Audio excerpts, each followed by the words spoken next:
नमस्कार, आप देख रहे हैं स्वराज एक्सप्रेस। मैं हूं आपके साथ राघवेंद्र।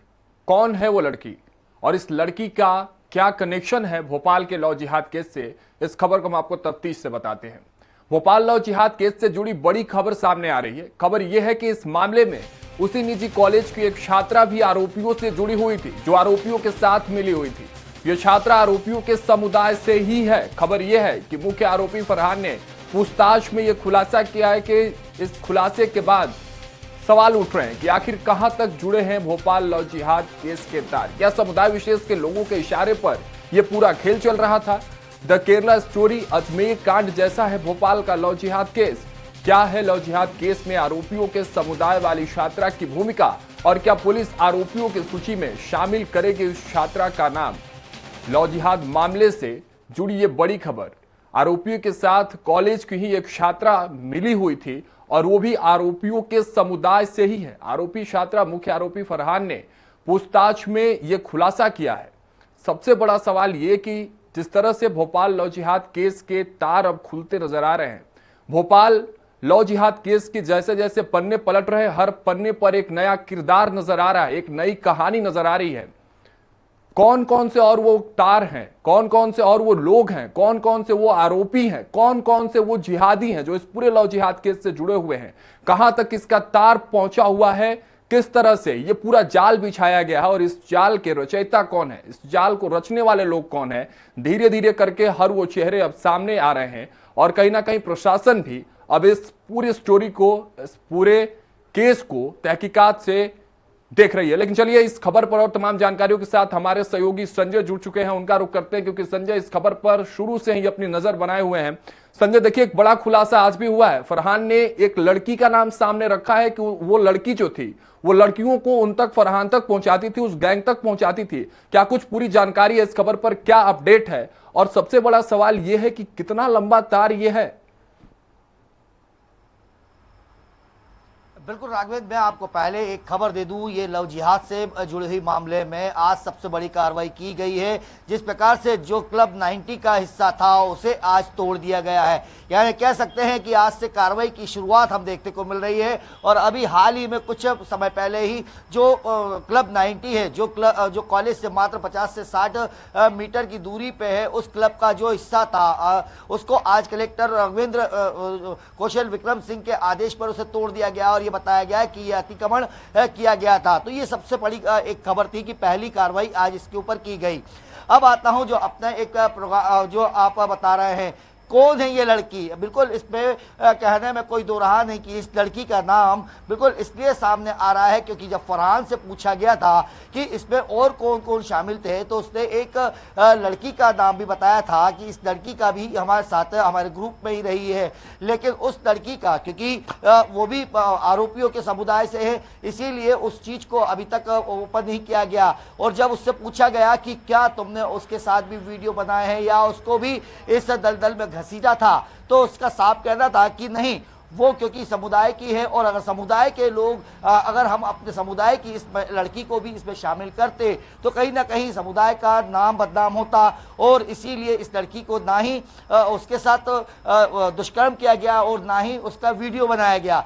तो हम कह सकते हैं इसमें राघवेंद्र बिल्कुल देखने वाली बात है। उसका साफ कहना था कि जो इसमें टारगेट किया गया है वो सबकी सब लड़कियों को, हिंदू लड़कियों को टारगेट किया गया था। लेकिन इस लड़की का मुख्य किरदार क्या था, क्योंकि अगर देखा जाए तो ये लड़की जो है समुदाय की होने के कारण जो फरहान है, फरहान के सहयोग से ही ग्रुप में जुड़ी रही, ग्रुप में क्योंकि कॉलेज की स्टूडेंट है और कॉलेज की अन्य लड़कियों के साथ रही, तो कहीं ना कहीं इस फरहान ने भी इसका उपयोग इन लड़कियों को घेरने में किया था। या ये जो लड़की थी, क्योंकि विशेष समुदाय की होने के कारण उसका किस प्रकार से उपयोग किया गया, ये अब पुलिस जांच का विषय है। क्योंकि अगर देखा जाए तो इसमें जिस प्रकार से SIT गठित कर दी गई है, आज राष्ट्रीय महिला आयोग ने भी इसके ऊपर संज्ञान लिया है और 3 दिन से लगातार वो भी कार्रवाई कर रहे हैं। आज जिस प्रकार से हम देख रहे थे कि इस अभी तक क्योंकि आरोपियों के समुदाय के होने के कारण अभी तक उस लड़की को सामने नहीं लाया गया या उसके ऊपर किसी प्रकार की कार्रवाई या उससे पूछताछ का अभी तक कोई खुलासा नहीं हुआ है। लेकिन फरहान के बयानों से ये क्लियर हो गया कि जो लड़की है, जो छात्रा है, जो विशेष समुदाय की है, उसका भी अभी तक वीडियो नहीं बनाया गया, मात्र इसलिए क्योंकि वो आरोपियों के समुदाय से थी। जी बिल्कुल संजय, जैसा कि आज खुलासा हुआ है, पन्ने पलटते नजर आ रहे हैं इस पूरे केस में। बहुत बहुत शुक्रिया हमारे साथ जुड़ने के लिए इस खबर पर तमाम जानकारियों के साथ। तो चलिए इसी के साथ चंद्रशेखर जी हमारे साथ जुड़ चुके हैं संस्कृति बचाओ मंच से, उनका रुख करते हैं। चंद्रशेखर जी, देखिए जैसे जैसे लव जिहाद का केस भोपाल का आगे बढ़ रहा है, जिस तरह से जांच हो रही है, नए पन्ने पलटते नजर आ रहे हैं और नए किरदार भी सामने आ रहे हैं। आज जो हम खबर बता रहे हैं, एक लड़की की एंट्री हुई है इस पूरे खबर में, उसके भी तार इस केस से जुड़े हुए हैं। हमने आपसे पहले भी बात की थी कि ये सिर्फ और सिर्फ रिश्तों पर एक कलंक नहीं है, प्रेम पर कलंक नहीं है, ये संस्कृति पर भी कहीं ना कहीं एक बड़ा सवाल चिन्ह खड़े करते हैं ऐसे कांड। किस तरह से देख रहे हैं आप इस पूरे मामले को? अब मुझसे बोल रहे हैं? हेलो जी चंद्रशेखर जी, आवाज पहुंच रही है आप तक? देखिए, ये तो एक षड्यंत्र इनका पहले से है और मैं हमेशा ही संस्कृति बचाओ मंच कहता आया है, और अभी ये तार तो खुलना चालू हुए हैं, वो भी इतने प्रेशर के कारण। आज ये पहली कार्रवाई हुई है। आपको बता दूं कि हताईखेड़ा डैम के आसपास जो पूरा गवर्नमेंट की जगह है, उस पर ये रोहिंग्या मुसलमान और पूरे एक मुसलमान समाज के ही लोग वहां पर रह रहे हैं, और वो गवर्नमेंट की जमीन है। वहां आसपास इतने कॉलेज है, एक बड़ा वैज्ञानिक केंद्र है, इनको तत्काल हटाना चाहिए ना, क्योंकि यही लोग वहां पर इस प्रकार के कृत्य कर रहे हैं। और इनको इनके किस प्रेशर में क्यों नहीं हटाया जा रहा, यही नहीं समझ आ रहा था। इतने दिन बाद क्यों कार्रवाई हुई? क्योंकि आपके मीडिया के माध्यम से भी जो है वो कई दिनों पहले से उस क्लब का नाम आ रहा था सामने, लेकिन पुलिस ने कार्रवाई क्यों नहीं करी? उसके मालिक के खिलाफ FIR दर्ज क्यों नहीं करी, जहां पर कि ये इस प्रकार का कृत्य किया गया? जब आप लोगों ने दिखाया, जब उस पर जोर दिया, तब जाके उस पर कार्रवाई की गई। मुझे तो कहीं कहीं इसमें भी संशय उत्पन्न होता है। और रही बात वो मुसलमान लड़की की, तो मैं बोल रहा हूँ वो मुझे मालूम था ये लड़की भी इसमें शामिल है, लेकिन वो सामने आने को इसलिए नहीं तैयार थी क्योंकि वो सहयोगी थी। और भी इसमें अगर कड़ाई से जो है पुलिस काम करेगी तो इसमें लगभग 60 से 70 लड़कियां निकल के आएंगी। बिल्कुल चंद्रशेखर जी, बिल्कुल मैं आपकी बात से सहमत हूं। इसमें कार्रवाई तो त्वरित होनी चाहिए, लेकिन अब सवाल यह है कि ऐसे मामले, ऐसी कहानियां या ऐसे किरदार अब सामने ना आए और भी हमारे समाज की बहन बेटियां इसमें जो कहीं ना कहीं ना फंसे, इसको लेकर क्या कुछ करना होगा ताकि ऐसे जो खुलासे हैं या ऐसी जो कहानियां हैं वो अब समाज में सामने ना आए। संस्कृति बचाओ मंच के माध्यम से आपके भी नॉलेज में है कि हम एक पाठशाला लगा रहे हैं हर एकादशी पे, हर 15 दिन में, जिसमें कि लगभग 1,500 से 2,000 लोग धर्मस्थल पर उपस्थित रहते हैं, जिसमें 500 से 700 माताएं बहनें रहती है। उनको लव जिहाद से बचने के लिए हमारी संस्कृति, हमारे संस्कार, हमारी सभ्यता क्या है, लव जिहाद से बचने के उपाय क्या है, आप किस प्रकार से इनसे बच सकते हैं। आप रैपिडो बुक करें तो अगर कोई मुस्लिम नाम आता है कैंसिल करिए, क्योंकि जब आप हमारे को देखकर, हमारे को चिन्हित कर कर हमें गोली मार सकते हो, तो हम भी चिन्हित करके व्यवहार और व्यापार हम आपसे उसी से प्रकार से करेंगे। आपकी मंशा हमें समझ आ गई है, क्योंकि जिस प्रकार की मंशा को आप पाले हुए काम कर रहे हैं मुस्लिम समाज के लोग, आज तक मुझे बताइए, मैं हमेशा उस दिन भी आपके, जब मैं डिबेट पे था, मैंने कहा कि आप मुझे बताइए एक मुस्लिम धर्मगुरु का किसी का वक्तव्य आया है क्या इसके विरोध में? नहीं आया। एक कोई प्रदर्शन हुआ क्या? नहीं हुआ। क्यों नहीं हुआ? क्योंकि इनको सपोर्ट हो रहा है, पैसा मिल रहा है, मस्जिदों से मिल रहा है, मदरसों से मिल रहा है, बाहर से मिल रहा है, फंडिंग हो रही है। इन सब चीज की जांच होनी चाहिए और इनकी कड़ाई से जांच होगी तो इसमें इस परत के नीचे बहुत सारे निकल के लोग सामने आएंगे। मैं तो कहता हूं अगर हमारे हिंदू लोग भी निकल के आते तो उनको भी पूर्ण रूप से सजा दीजिए और उनको भी समाज ही सजा दे। मैं तो कहता हूं इनके जैसे जो बलात्कारी लोग हैं, जिहादी लोग हैं, इनको जनता के हवाले कर दो, वो जनता अपना हिसाब किताब खुद पूरा कर लेगी। ठीक है, चंद्रशेखर जी बने रहेगा हमारे साथ। अजय धौलिया जी जुड़ चुके हैं, भारतीय जनता प्रवक्ता हैं। अजय जी, आपसे सवाल यह है, चंद्रशेखर जी भी एक बड़ा सवाल उठा रहे थे कि आखिर सरकार ऐसे मामलों में देरी क्यों करती है। हालांकि आज आपने कार्रवाई की, उस क्लब पे कार्रवाई हुई है, लेकिन इतनी देरी क्यों हुई? त्वरित एक्शन, तुरंत एक्शन क्यों नहीं लेती है सरकार? और क्या चंद्रशेखर जी का भी एक सवाल था कि क्या ऐसे लोगों को सच में संरक्षण दिया जा रहा है क्या मध्य प्रदेश में? अजय जी, देखिए, मूल रूप से ये जो पूरा का पूरा प्रकरण है, ये निश्चित रूप से संवेदनशील है। ऐसे विक्षोभ पर राजनीति से परे यदि हम चर्चा करते हैं, चंद्रप्रकाश सिंह जी ने प्रश्न उठाए हैं, वो प्रश्न मुझे लगता है कि तथ्यात्मक रूप से और स्ट्रेटेजिकली वो बहुत आवश्यक प्रश्न है। लेकिन आज समय की आवश्यकता है कि यदि आप किसी ऐसे संस्थान के बारे में या ऐसी जगह के विषय में यदि कार्रवाई करनी है तो वो कार्रवाई well with in the limit of हमारे जो ज्यूरिसडिक्शन है, वेल विद इन हमारे जो देश की न्याय व्यवस्था है, उसके सम्मत वो कार्रवाई होने की आवश्यकता है। रहा विषय कि ये क्या टारगेटेड इंटरवेंशन के माध्यम से ये पूरा का पूरा भोपाल का घटनाक्रम जिसको अंजाम दिया गया, और जब आरोपी खुद ये स्वीकार कर रहे हैं कि उसको उससे सवाब प्राप्ति हुई, सवाब इस्लाम में पुण्य का एक परिचायक होता है, तो कहीं ना कहीं हमें दिखता है कि किस प्रकार से इन मुस्लिम लड़कों ने ब्रेन वॉश की वो हम कहेंगे कि उस पराकाष्ठा को पार कर लिया गया है, जहां पे उनका उद्देश्य सिर्फ अपने धर्म का बढ़ाने के लिए इस प्रकार से धर्म विशेष की बच्चियों को फंसाना और उनके साथ में फिर इस प्रकार की घटनाओं को अंजाम देना। तो मूल रूप से इस पूरे विषय के पीछे ये जाता है कि एक समाज के स्तर पे भी हम लोगों को जागरूक होने की आवश्यकता है।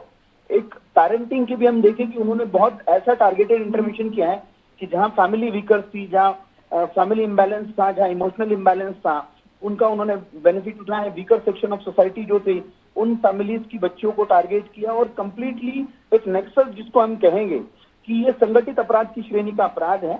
और इस पूरे मोडस ऑपरेंडी के साथ में उन्होंने जिस प्रकार से काम किया है, तो सरकार ने त्वरित कार्रवाई की है उन सारे अपराधियों के विरुद्ध। एसआईटी जिस प्रकार से काम कर रही है, तो मुझे लगता है हमें विश्वास रखना कि मध्य प्रदेश है, माननीय मुख्यमंत्री डॉक्टर मोहन यादव जी सरकार इस प्रकार के दुर्दांत अपराधियों को सख्त से सख्त और कड़ी से कड़ी सजा दिलाने के लिए प्रतिबद्ध है। ठीक है, संतोष परिवार जो हमारे साथ जुड़ चुके हैं, कांग्रेस प्रवक्ता है। संतोष जी, आपका रुख करते हैं, क्या कुछ स्टैंड है इस वक्त ऐसे संवेदनशील मुद्दे पर, ऐसे संवेदनशील समय पर कांग्रेस पार्टी का क्या कुछ स्टैंड है?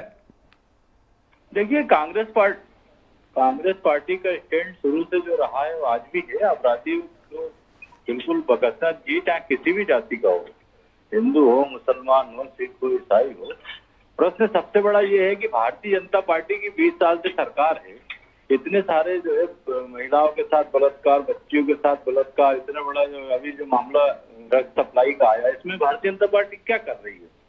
केवल दिखावा, ढोंग किसके संरक्षण में चल रहा है ये सबको मालूम। आप ही लोगों ने छापा, कितनी कार्रवाई करने में देरी हुई, तो यहाँ पे चलाने में देरी लग रही है क्या? हरजय करिए, और जो भी अपराधी हो, जो बलात्कारी हो, इनको तो चौराहे पे खड़े होकर फांसी चढ़ा देना चाहिए।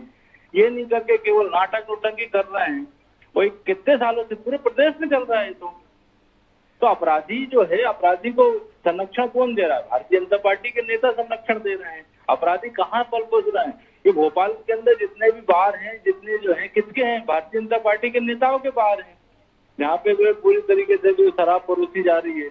और अभी ये ड्रग्स तो पूरे प्रदेश के अंदर आ कहाँ से रही ड्रग्स भैया?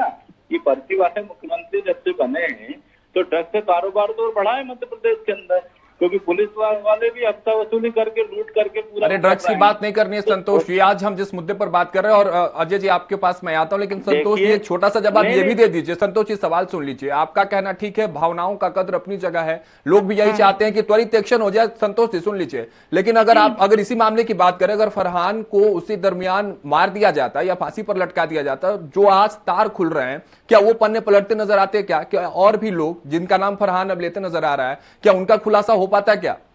देखिए, बात फरहान की नहीं है, फरहान हो चाहे मनोज हो, चाहे कोई भी हो, बात जाति से जोड़ के देखने की, जो अपराधी है उसको सजा मिलना चाहिए। और उसके अंदर किसके उसमें संरक्षण में हो रहा था, कौन सी जमीन थी, और जिनके जो अभी जहाँ पे ये पूरा स्कैंडल पकड़ा है, क्या कार्रवाई उसके अंदर, क्यों नहीं बुलडोजर चला वहाँ पे? ये नाटक नोटंकी करके नहीं करके ये सब सीधे सीधे कार्रवाई करना चाहिए। अपराधियों की हमने बोला कोई जाति नहीं होती, किसी भी जाति का हो उसको कार्रवाई करनी चाहिए। ये हिंदू मुस्लिम करके क्या पूरे प्रदेश को क्या बताना चाह रहे हो भैया? जो बलात्कारी फांसी दो, सजा दो, ये क्या बात है? अभी जिसके उसमें संरक्षण में पल रहा है पूरा मध्य प्रदेश में, ड्रग सप्लाई हो रही है, शराब बिक रही है, घर का सवार शराब सप्लाई हो रही है, और पूरे भारतीय जनता पार्टी के नेता पल रहे हैं। चलिए ठीक है अजय जी इनके आरोपों का जवाब आप ही दे पाएंगे, क्योंकि देखिए पूरा प्रदेश भारतीय जनता पार्टी की तरफ ही देख रही है, आपकी सरकार की तरफ ही देख रही है। जो भी संतोष ये आरोप लगा रहे हैं उसका एक छोटा सा जवाब दे दीजिए आप। निश्चित रूप से देखिए, यही तो हम कह कि ये कांग्रेस की सोच है, हमेशा से वोट बैंक को संतुष्टिकरण की राजनीति, और ये तुष्टिकरण की राजनीति की जो परिचायक कांग्रेस है। अब देखिए, हम कह रहे हैं कि उन लोगों का धर्म पता है, उन्होंने धर्म विशेष की बच्चियों को टारगेट किया, वो धर्म विशेष के बच्चे थे, तब ये कह रहे कि वहां जाति देखने की आवश्यकता नहीं है, तब धर्म देखने की आवश्यकता नहीं है। पूरी की पूरी मोडस ऑपरेंडी एक टारगेटेड इंटरवेंशन थी। सरकार प्रतिबद्धता के साथ में उन दोषियों को सजा देगी, फिर आप इसमें ये क्यों कह रहे हैं कि नहीं उनकी जाति नहीं देखना है, धर्म नहीं देखना है? भारतीय जनता पार्टी की सरकार है, ना किसी की जाति देख के कार्रवाई करती, ना धर्म देख के कार्रवाई करती। लेकिन जो भी लोग इस प्रकार के लव जिहाद की घृणित मानसिकता के साथ में खड़े होना चाहते हैं, वो स्पष्ट रूप से जान ले कि ये हम कांग्रेस नहीं है, हमको भारतीय जनता पार्टी है। जो राष्ट्र हित का विषय आता है तब देश के साथ में खड़े होते हैं, जब हमारे समाज हित का विषय आता है समाज के साथ में खड़े होते हैं। ये एक टारगेटेड इंटरवेंशन है। निश्चित रूप से सोची समझी रणनीति के तहत उन बच्चियों को बहलाया गया, फुसलाया गया और उनके साथ में इस घृणित अपराध को जिन्होंने घटित किया है वो सारे दोषी हैं। और जो आज उनके अपराधों पर क्षमा और पर्दा डालने का काम कर रहे हैं, जो क्षमा उनको देने की बात कर रहे हैं, वो सारे दोषी है। तो संतोष जी जैसे लोग भी इस बात के प्रति आश्वस्त हो जाए कि माननीय मुख्यमंत्री डॉक्टर मोहन यादव जी किसी भी दोषी को नहीं बख्शेंगे। चाहे उनको घर, उनके बुलडोजर से घर गिराने की बात होगी तो यदि न्याय संगत व्यवस्था इस विषय के लिए परमिट करेंगी वो भी होगा। लेकिन आप इस बात के प्रति आश्वस्त रहिए कि मध्य प्रदेश है, यहाँ कानून का राज और कानून के राज के अनुसार उन्हें सजा होगी। ठीक है अजय जी, संतोष जी और चंद्रशेखर जी, आपका बहुत बहुत शुक्रिया हमारे साथ जुड़ने के लिए। देखिए, प्रदेश में कोई भी घटना हो, उन तमाम घटनाओं पर पूर्ण विराम लगाना सरकार का काम होता है और इस वक्त पूरा मध्य प्रदेश, पूरा भोपाल भारतीय जनता पार्टी और भारतीय जनता पार्टी की सरकार की ओर देख रहा है कि आखिर इस पूरे लव जिहाद गिरोह का किस तरह से भंडाफोड़ होगा और इन पर क्या कुछ कार्रवाई होगी। तो देखिए, इस वक्त की बड़ी खबर हमने आपको बताई, कौन है वो लड़की और उस लड़की का क्या कुछ कनेक्शन है इस पूरे भोपाल लव जिहाद केस से। अब देखने वाली बात यह होगी कि फरहान से आगे भी अब पूछताछ जारी होगी तो और कौन कौन से नाम और कौन कौन से लोग और कौन कौन से इसमें और भी लोग की संलिप्तता जो है वो देखने को मिलेगी।